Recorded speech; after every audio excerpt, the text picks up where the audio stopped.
you daring souls, and welcome to the Mixed Up Mystics podcast.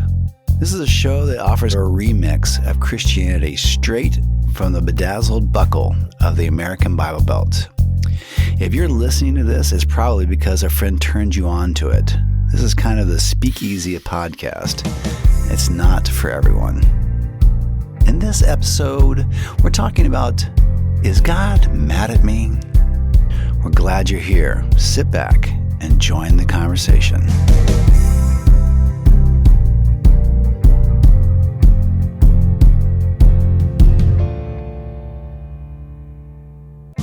This podcast is a presentation of Pioneer Dream, celebrating 30 years of moving stories for our corporate, nonprofit, and entertainment partners.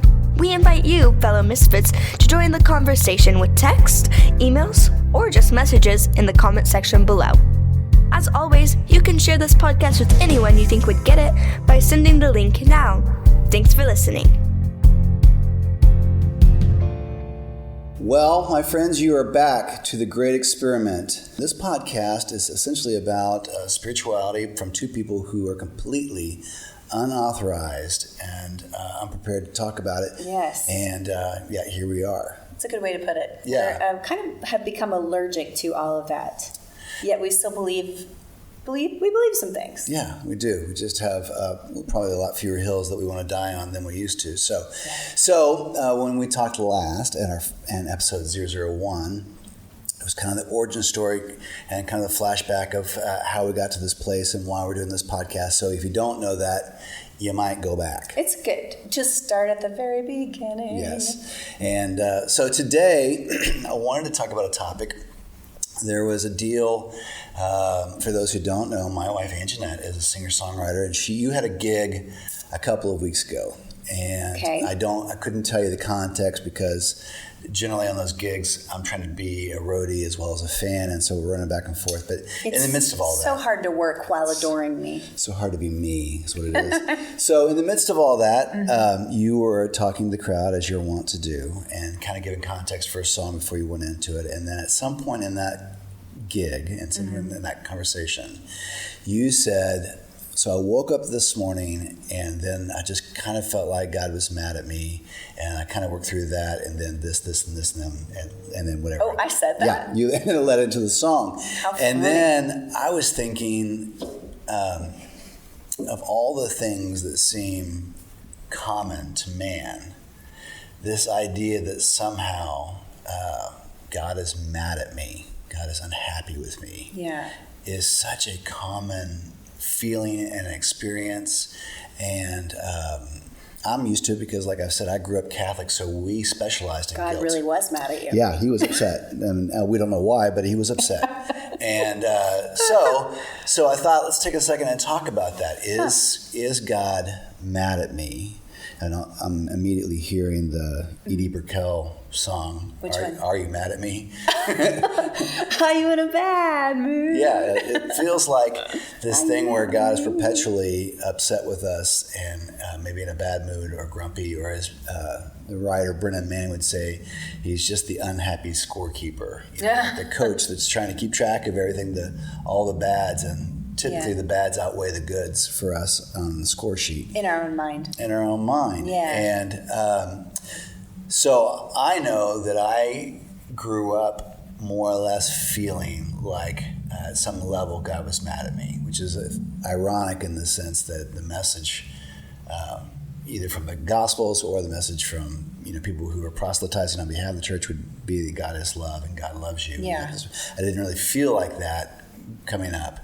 And like I said, I think some of that's probably because of the way I grew up and all that kind of stuff. Sure. Did you grow up with a sense or a feeling that God was mad at you, or was he happy with you or delighted in you? How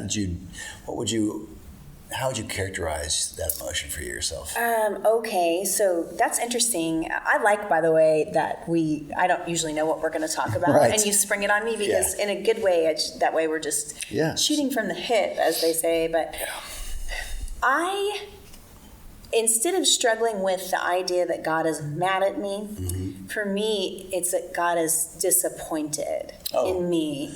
Oh, that might be a better description. And so, because I struggle more with guilt, like you're not doing enough, which is really kind of the same thing. The idea that God is not thinking of you in a good way. That's a good clarification of it. It probably is more along the lines of the guilt. The anger is probably underlying, based more on the disappointment. Yeah, that's it. So, on a day where I'm struggling, he's still a nice God and, still loves me, but I could certainly be doing more. Right.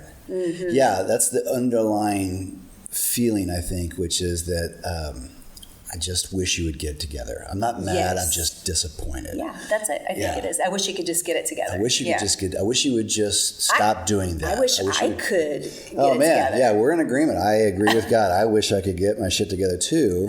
It's just not. It's not coming together. It's just not coming together. And we really have every chance to try and get it together. We've had a lot of good opportunities. It's not for lack of trying. It's not for lack of effort. No. God knows I try. Yeah, I find that. So, if you do just even the little bit of research, you find that whole experience is pretty common. That most people feel like they're disconnected from God in a way, or that he doesn't necessarily approve of them, or that in our case that he's disappointed in them in some way. That they're letting him down. Yeah. And so when I think about that, it kind of comes into two strains. One, I feel like when I was younger, in my 20s and 30s and stuff like that. You're not in your 30s anymore? I'm 36, so I'm just, rounding upper 30s. Yeah. So I feel like when I was younger, I might have emotions that would go askew, or I would feel down, or I would feel depressed or oppressed, or whatever you want to say. And so I feel like in those moments when I was a younger person, and maybe this was just a season for humanity, I don't know.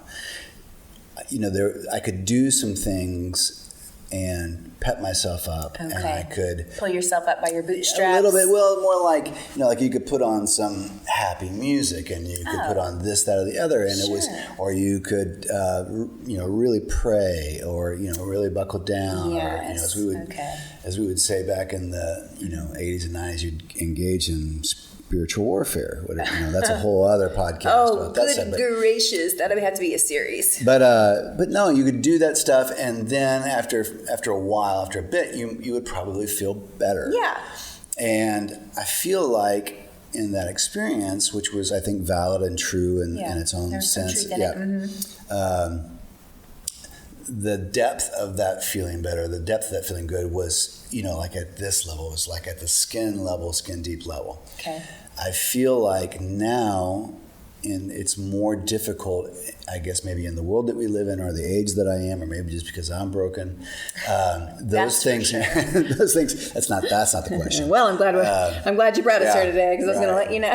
And I feel like that quote feel good thing is harder to come by. Yeah. But I feel like at another level, what I have and what I experience and who I am, it is a much deeper thing. It is a much more interior element that is more secure than probably the feel-good thing I had in my 20s and 30s. But to me, it's like the difference between when you're falling in love and you're, particularly a teenager and Twitter-pated.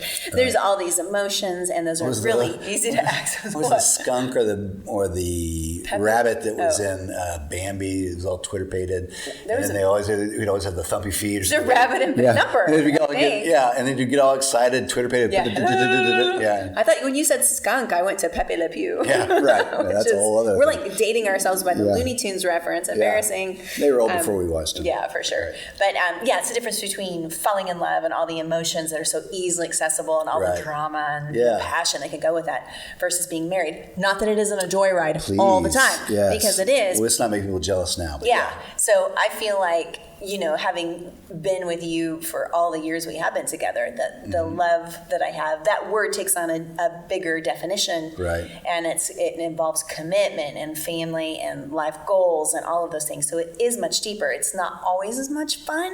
Right. We have moments, but it's deeper, It is. And I think, in this place, in either this place in my life or this place in human history or wherever we are, I feel like getting to that place of peace, getting to that undercurrent of joy, not just happiness. Happiness is great. I like happiness. But I think joy is a longer riding, more sustainable, more... It's steady. Yeah, it's part of your personage a little bit. Yeah. To get to those places, I think takes a little bit more calmness, a little bit more stillness, a little bit more reflection, a little bit more, intention. Yeah. But it runs deeper. Yes. And I feel like the contact high from music and those kinds of things and all that kind of stuff are harder to come by, but they're just not the same depth. Yeah, there's like a deeper well there. What do you do when you feel like God is mad or disappointed with you now? I mean, versus the olden days where you hit the praise and worship, woo. I can tell you what I did today. It's so funny because I felt like this is so raw right now. I woke up this morning on the struggle bus as well. Yeah. And so did our daughter. It was a 3 for 3. It was a good time this morning. And we all had a great night, and so there was no issue. Any reason. Just, as you would say, how do you settle your soul when everything seems okay? Yeah. I think that when I had that experience today, and I'm going through that today, I just simply asked, which is a whole other conversation. I mean, I just simply prayed, are you mad at me? Are you upset with me? Did you really? Yeah. You just asked God, did I do something wrong? Yeah. Like you would to me, are you because mad at I me? feel like if, let me just back this train up a minute. You and I both believe that at whatever level, you can kind of communicate and converse and have this relationship with this deity, with this person of God. Yeah. And in that process, there is a back and forth a little bit. Yeah, a conversation. Yeah. Now, for me, I don't know what it is for everybody else, and I don't want to speak for everybody else's connection that way. For me, it's not so much an audible thing, though I have, on occasion, had very significant impressions. It's really more like The Matrix for me. So the Keanu Reeves movie from 25 years ago. Matrix. Where all of a sudden, where stuff is just downloaded. Thoughts are downloaded. Ideas are downloaded. It's not analog. It doesn't go from start to finish. It's just that message is just present. So I don't have a difficult time in praying and asking those questions or doing that. And so when like today, I just said, okay, look, are you upset with me? Is there something between us? Are you unhappy or disappointed in me? And then I just hold still and try and get that sense or impression. So for me, that's the little ET light in your chest, where the kind of, when you're closer to the things from in that spiritual realm, it kind of lights up. Yeah. And I know and I sense that and I kind of feel it a little bit. What did you hear back today? So today it was just a reassurance. No, I'm not mad at you. No, I'm not. So that leads us into this whole other thing. Well, why do I feel this way? Why do I feel this disconnect sometimes? And all that kind of thing. So, one, I think it's really, really valuable because I think that if it does give God a chance or an opportunity that if I say that, are you mad at me? And if there's this issue between us, if there's something he wants a course correction or something, it gives him the opportunity to bring that to mind. Yeah. So it's not so much like he would be like, how you did that U-turn today? I did not appreciate that. No, it's more like I feel like if there was something that stood between us, which would most likely be, either something I did to him or something I did to somebody else, then that would probably come to mind. I would see myself being mean or hateful to you, or being mean or hateful to somebody, or some moment when I had the opportunity to do good and I didn't do that, or some opportunity that I missed in that thing, and that would come to mind.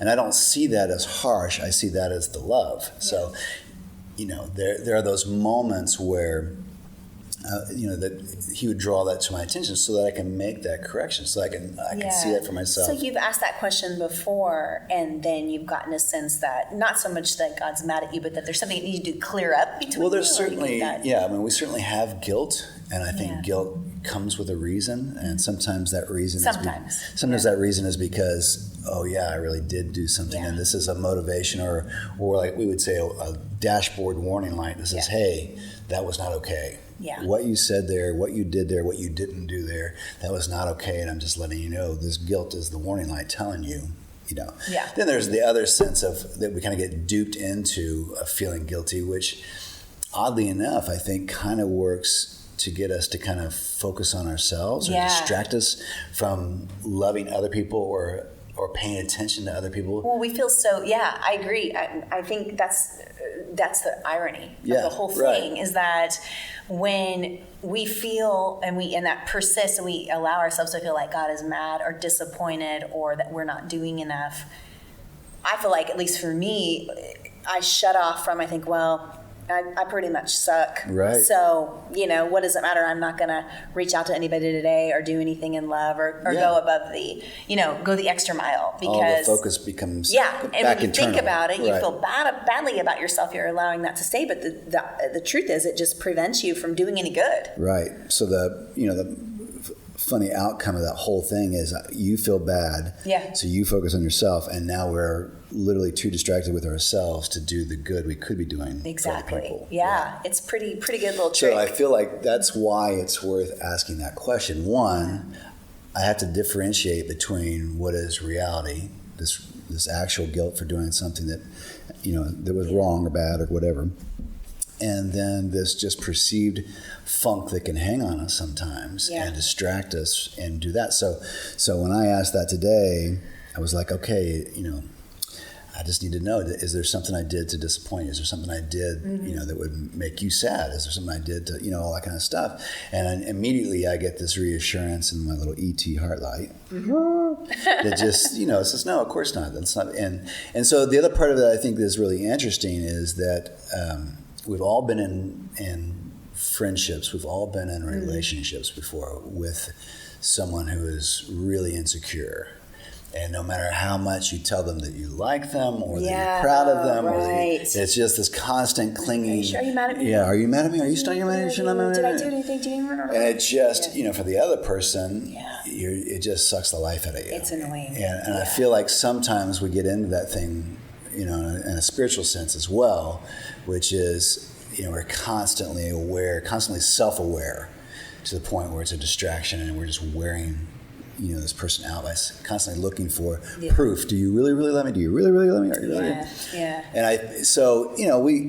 we choose to have some relationship with scriptures or what people would call the Bible, or what most people would call the Holy Bible. The Holy Bible. The Holy Bible. And, or ancient scriptures or whatever and all that kind of stuff. And so and all of us approach those scriptures, especially the Old Testament stuff, differently. Like I choose to look at a lot of the things, especially in the Old Testament, as kind of allegories or pictures. Types so and shadows. When we get into and I don't want to fight anybody on that. Oh, I do. Let's do it. That sounds if fun. you want to take all that stuff, you want to talk about the divinity of the Bible, that sounds great. Yeah. No, so like the whole thing about Genesis and creating the world in 6 days and all that kind of stuff. To me, that is a picture. You can look at it as a poem. You can look at it as an allegory. You can look at it. If you want to look at it verbatim. Yeah. If you want to look at that literally, that's you, and that's fine. And the truth is, none of us really know. No, but I do look at that as a picture of as part of the mythology of what we believe in, and I think whether you take it literally or you don't take it literally, there's an amazing amount you can take out of that, and even so the spirit of that story is real, regardless of whether you take it literally or not. Right. And so this whole thing about, quote, the fall of man, and so whatever that is and however that happened, so this thing where there was a divide or a separation between God as we knew him when the world was created and how we know him now and all that kind of stuff. So part of that makes me wonder if that's just not, if this fear of disapproval, this fear of judgment, this fear of that we have somehow displeased God in some way, if that's not written into the DNA of man, because it's just so common to the human experience. And my guess is if you went, to all nations and all people groups, you would have that hangover thing that's in people that just constantly makes them feel, unless they've reached a certain level of enlightenment that has really helped them. And that'd be awesome. I'd love to have it if you got it. I would love to have that too. Yeah. I definitely think that it's something that everybody struggles with. Yeah. And that sense of, and maybe if people, are choosing not to connect with to the divine in their life, my guess is they feel that way and put it on people, right? That are in their own relationships. But yeah, I do think. Have you heard this? This is a tangent, but this is kind of what we do when we have these conversations. Yeah, right. And I know people on both sides of that think the same about this, but. I've seen some things, on social media or memes or whatever that are like, you are not broken, you are just fine, you are totally great, and you just have to accept that you are enough. And the thing is, I do understand the good side and the beauty of what's being said, which is don't believe what other people say about you, because you are enough, and you aren't broken, you're beautiful, and all those things. But from the very first that I can remember, early memories, and this is us. We weren't really normal, so a lot of people were like, let's play, and I was like, I feel guilty. Let's consider the universe. Yeah, and our daughter has it too, and it's very exhausting. Right. God bless her. It's too much. We're little thinkers. Yeah. But probably some of my earliest memories, and there were happy ones too, were this feeling and sense that I really wasn't okay without God. Right. And it was before anyone could explain that to me in language. Yeah. I knew that this place where I was, even though I was loved by my parents and had a lot of good advantages, wasn't safe. It really wasn't okay. Right. And that I really wasn't okay without his love. And it wasn't a scary thing. It was I am your place of safety. Right. So this is you and me. This is where everything is okay. Yeah. And so I had that sense really early on before anyone could have ever explained that to me. And so in a way, to say that I'm broken, I don't love that word, but I know that. Well, yeah. I've seen myself try to get my shit together on a day, and I can't. The proverb is, I need help. The proverb is know thyself, and the problem is I do know myself, and it ain't enough. And I've seen this show, and somebody. Well, but you made this really interesting point, which I think I is did. Who, me? And so this thing about if we have the struggle, if this thing about feeling like God is disapproving of us, if that is somehow written into the general spiritual DNA of humanity, at whatever level and for whatever reason and whatever design, I do think that there are a number of us that get so fatigued by that, so worn down by that we stop trying, and then we also start looking for other medicines to help in that. So if I can't make you happy, and I can't make you happy enough to make this feeling go away, then I'm going to drink this feeling away. Yeah. I'm going to get high enough with the drugs. I'm going to smoke all the drugs.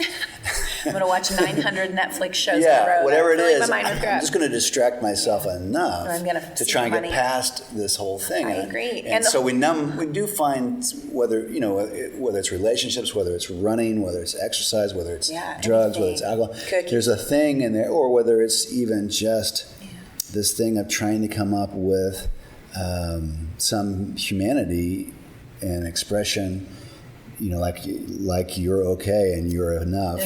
Where we're trying to find another way around this. That's the goal. If if I'm with you all the time and I'm like, are you mad at me? You mad at me? You mad at me? And you're like, no. That is exhausting. It is. But if I am able to accept, like you did this morning when you prayed or had that connection, and you heard God say, no, we're good. Get on with your day, man. Right. Go do your stuff. Right. So you had the choice at that point to believe it, and push past it and get on with the stuff that we had today, which was also, this podcast along with other things. Right. If you had stayed in that, we wouldn't be doing this right now. Right. Because you'd be like, why even try? Yeah. If I'm disappointing you all the time, what does it even matter? Well, the reality is, for the at-home listening, watching audience. Hey, they might be in their car. They could be anywhere. Well, that's not how the phrase goes. Right. But, the reality is we we actually really do love the podcast, and yet as bad as one or the other of us felt at the time, we did not feel like necessarily jumping in through the hoops and doing it. No, and I almost said, do you just want to do this another day? Right. And it was like out my mouth. I was like, oh. Which is kind of the value of is the value of schedules and the value of kind of making yourself do that, because we know that once we get into it, it's going to be great. We're going to love this. On Wednesday, probably the highlight of our podcast. It's probably the highlight of our day. Now that we're in it, it's making yourself get there. So true. It's making yourself get up in the morning and confront those feelings and thoughts. It's, I laid in bed this morning thinking, I don't want to start this day. That is so funny because I did that too. I'm glad I didn't poke you and be like, let's just not start this day. Let's just eat cheese and stay in bed. I'd like cheese and wine. But so it does bring up an interesting question, and we've kind of already touched on this, but when we have these feelings, when we have these, hangover things, where we feel just cut off or disconnected or disapproved of or whatever, or like God is mad at us or displeased with us, how do you go about confronting that? What do you do in those scenarios? Woof. That is tough. I felt like that this morning, and it was kind of just a general tiredness, and so I tried to work through it. For me, I will sometimes, we are honest, that's why we do this. I'll try to quote, pray or connect with God, and I just literally don't feel him at all. I can't feel that. Right. Sometimes I do. For me, it's a bit of a practice, like exercise, or like some people do yoga. I'm going to try and make that connection, or like I try to say, hello, how are you, every day. Sometimes I feel that back, sometimes I don't. So for me, there are a couple of authors that I can read a bit out of one of their books that I kind of will go to. We love Anne Lamott is one of those, and she has such a great perspective on being human and how crappy it is and beautiful at the same time. And sometimes there will be something in the beauty of her words that will sort of crack the hardness of heart that I'm feeling at the time and bring some light in. Right. That's exactly what happened to me this morning. We had kind of a rough morning, all of us. We got out. I was very fortunate to have some time at home. Yes. Our daughter was like, you just want us to go on and get out, don't you? I was like, yeah, I do. Go on and get out. Way to read the room. Yeah, exactly. I had already prayed but not really made a very good connection. And so I had just another couple of minutes, and I wanted to just move on with my tasks. Right. Because that's always easier. For me, that's kind of a way of masking. You just stay busy, you stay productive, you're going to get your list done, and you'll feel better, blah, blah. Yeah. But I took a moment and read something, and there was, something in there that cracked my heart open, and my reaction to that, which is interesting, wasn't like, oh, Anne Lamott's such a great writer. She is. I put the book down and I was like, hey, God, how are you? Yeah. I feel like this today. Yeah. And like kind of utterly forgotten. Yeah. And are you here? Yeah. And it's as simple as that. And you can obviously tell I'm going to get emotional about it, because for me, when I do try to have a connection with the divine, it's all about utter, I've been using that word a lot lately, but just utter honesty. Yes. So sometimes I pray and I work through those things that are kind of a system for me that do help in some ways. And other times it's like, hey, like you said, hey, are you mad at me? So for me it was, hey, are you here? Have you forgotten me? Right. What's going on?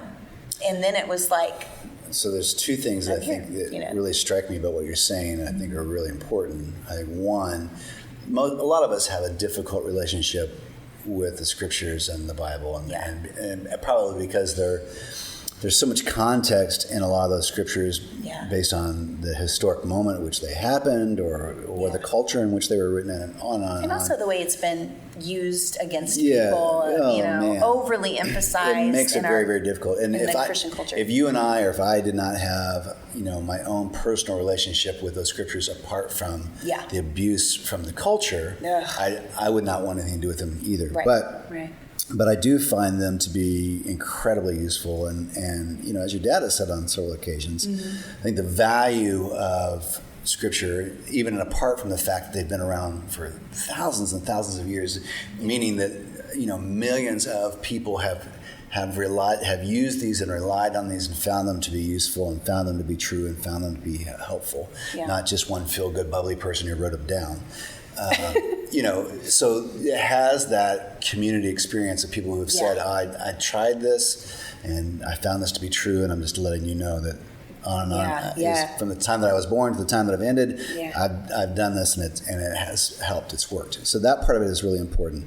But this thing that your dad would say, has said on several occasions, which is that from day to day, we need something that is bigger or stronger than the way I feel. Oh gosh! And so here we have these truths which have been tried and tested, and we can go back to those on a day in which I don't feel it when I feel the contrary, and I can say, no, I'm going to hold to what I know to be true. Yeah. So, it's not any different than if we would go to a therapist or a counselor, and the counselor would say, no, that's not true. That's right. That's not reality. You tend to feel this way. Right, yeah, right. So you tend to feel this way when this happens, or this is a trigger. And So the scriptures are a lot like that. And so they come back and you say, okay, I feel like utter shit today.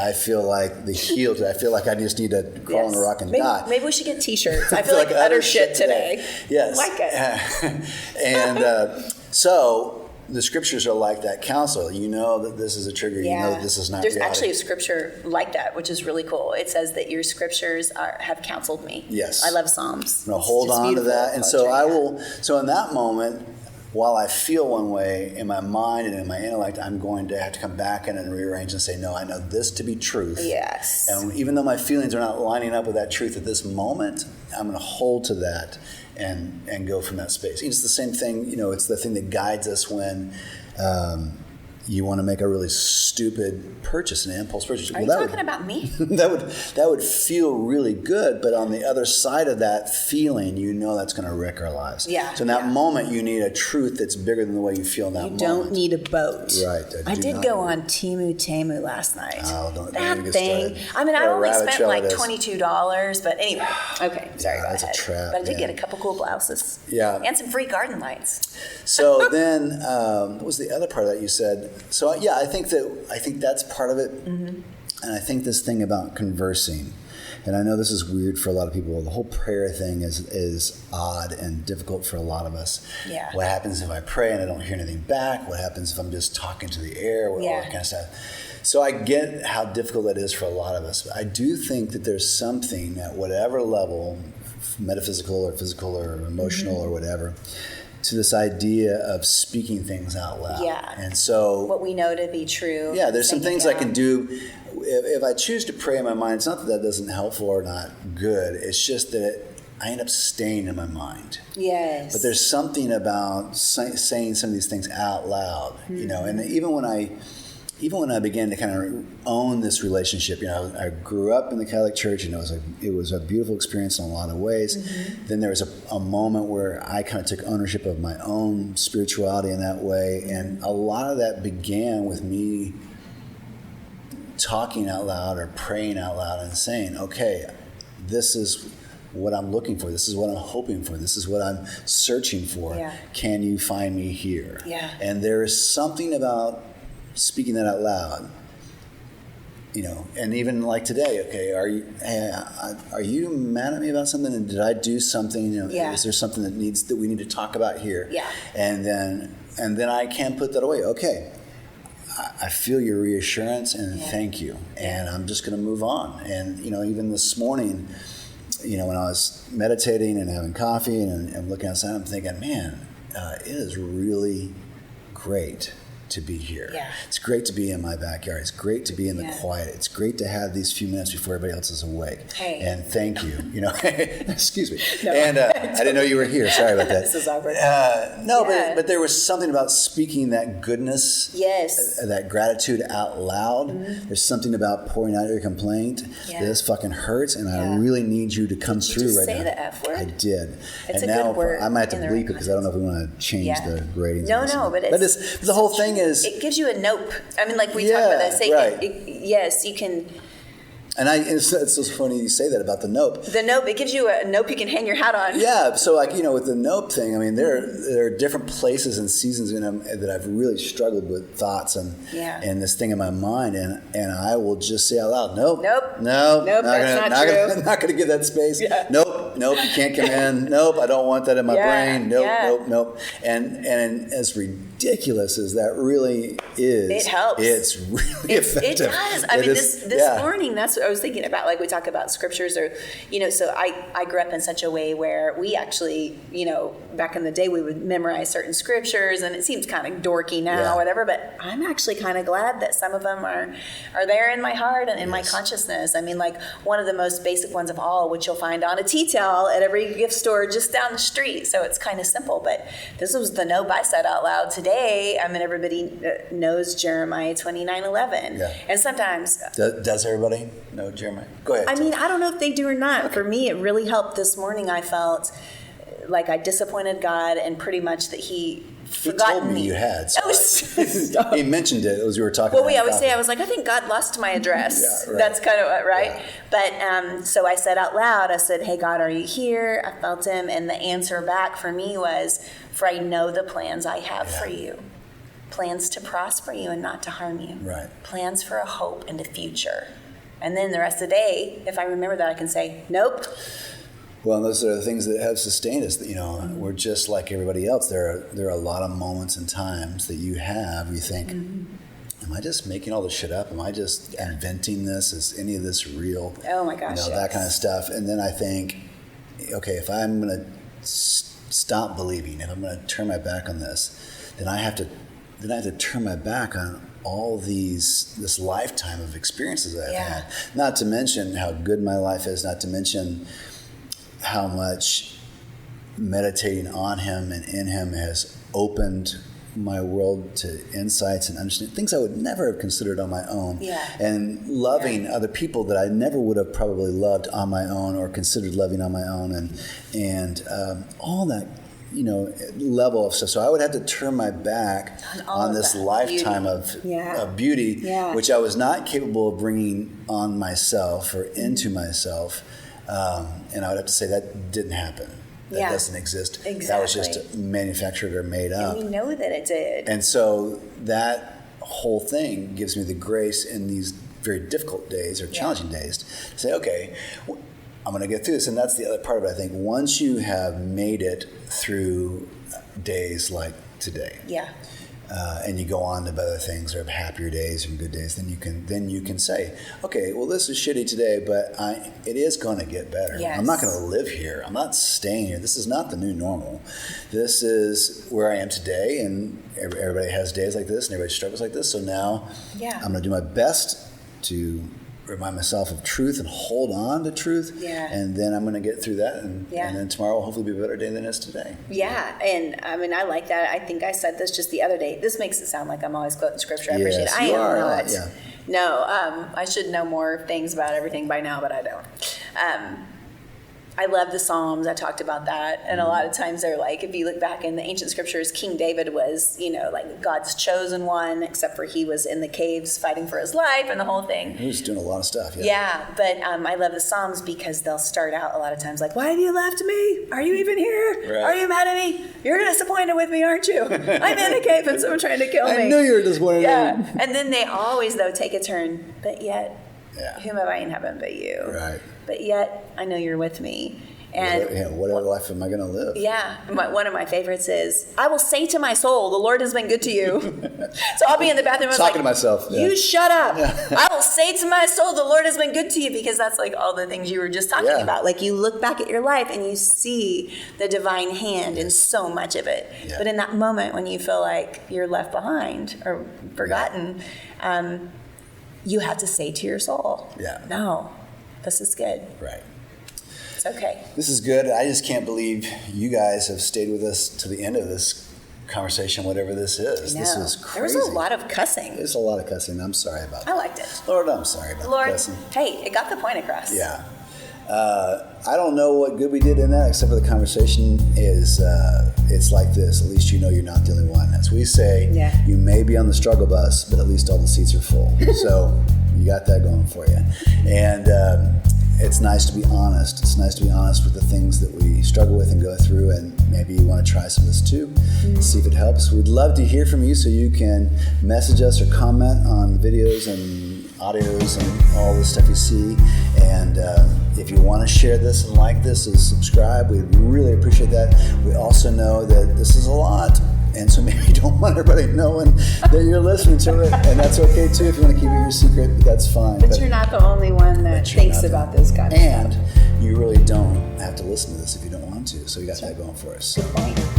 But we'll be back, and we'll talk about more stuff next time we're here. All right. Thanks for listening. Peace out. Thanks for listening. If you enjoyed this podcast, share it with a friend.